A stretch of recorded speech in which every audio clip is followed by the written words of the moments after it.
ښه څنګه د رور څه شعرونه خو به درته یاد نه وي د اکمل لیوني صاحب څه شعرونه خو به درته یاد نه وي اکمل لیونی وایي وی کړم مسکې مینې د اشنا لیونی نشته څوک په شان زما لیونی واه یعنې دې وخت کې زما یوه غټه خوشقسمتي ده چې ما سره د اکمل لیوني صاحب مشر رور هم ګلزار خانه او د اکمل لیوني صاحب نه کشر رور هم شیردین خانه او حکمت خانه د هغه زوی هم یعنې زه د دې سره ولاړ یم بابا جي جی تاسو د اکمل لیوني صاحب څه زه د هغه مشر رور یم جی تاسو مشر رور یې تاسو څه نوم دی ګلزار خان ګلزار خان ښه جي او تاسو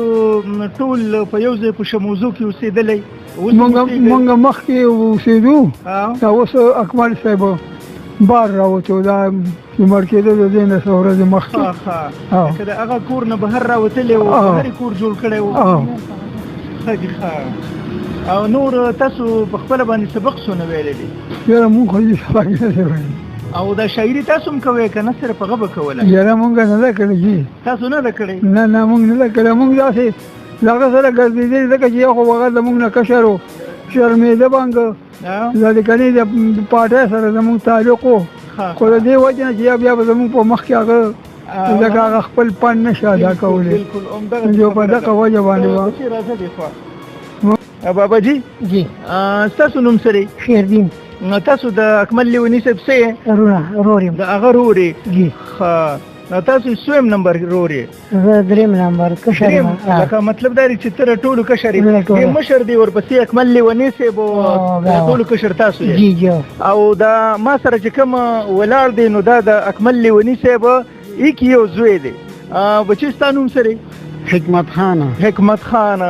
دا حکمت خان چې کوم دی نو دا د اکمل لیوني صاحب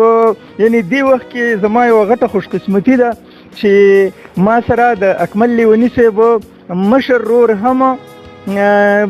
ګلزار خانه او د اکمل لیوني صاحب نه کشر رور هم شیردین خانه او حکمت خانه د هغه زوی هم یعنې زه د دې سره ولاړ یم دا وخت مونږ په کاټلنګ کې یو او نن د اکمل لیوني صاحب په یاد کې دلته یوه غونډه وه د هغې په یاد کې یو پروګرام و نو په هغې کې مو ګډون وکړو اوس به دا د رخصتي کوو نو ښه بچې ته څنګه یې ښه ته څه کار کې زه د کاټلنګ تحصیل کې 2010 کې 2010 کې او د دې نه مخکې ته په بچه خان مرکز کې هم تا ډیوټي کړې وه هلته بچه خان ټرسټ کې ښه جي ښه او تاسو جی څه کار کوو اوسه پورې اوس خو به تاسو څه نه کوئ خو اوسه پورې مو څه کار کوو یاره مونږ خو سموده په میل کې کار کړی و نوښار د امانګل میل کې د کپړې میل کې او بیا چې دی هغه بیا خو یې کلي کې وکړو نو بس بیا د ځان نه بس خشاک مشاک دغه راوړل او زامن مو شته او د خیره شکر ښه هغې هم څه کار مار کوي هغه شته په روزګار دي په بار نه دي په لاهور کې دي ګزاره کېږي شکر په وطن دي او ښه جي دا خبره صحیح ده جي مننه ښه او تاسو جي دغه تاسو په خپله څه کار کوو کوم ډول بهر داسې کارونو مرونو باندې ډېر پاتې شوی د بیلچې مزدوري باندې په ټرالو کې کوله ښه او بس هغه خو چې زه وخته پورې په هغه کې جو کولی شو کوله مو زمن مو شته زمن مې د مال خدای دی ښه تاسو ته په خپله باندې څه شاعري خو نه کې نه دي شعري بس وړوکوالي کې انشاء خو بس بیا چې د هغه مې په سر شه د ذموارۍ دې په سر شوې پرې کړو مونږ به دغه مزدورۍ بیا او تاسو په خپله باندې څه شعر و شاعري کوئ نه دي ښه څنګه د رور څه شعرونه خو به درته یاد نه وي د اکمل لیوني صاحب څه شعرونه خو به درته یاد نه وي اکمل لیونی وایي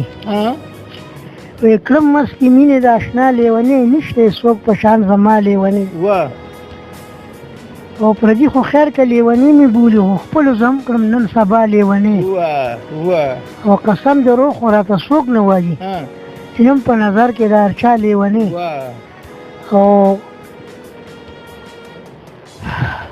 او زه لیونی د یار غمونو کړم مجنون عشق کې د لیلا لیونی او روغ ځان ته کلي لیونی نه وایي دا زه اکمل یم په رښتیا لیونی ډېر ښه جي او تاسو ته خو به څه شعرونه یاد نه وي تاسو دا شوق نه دی کړی ښه ډیره زیاته مننه ستاسو د ټولو ستاسو ډیره زیاته مننه موږ سره دونه کار ډیره مننه ستاسو د ټولو ښه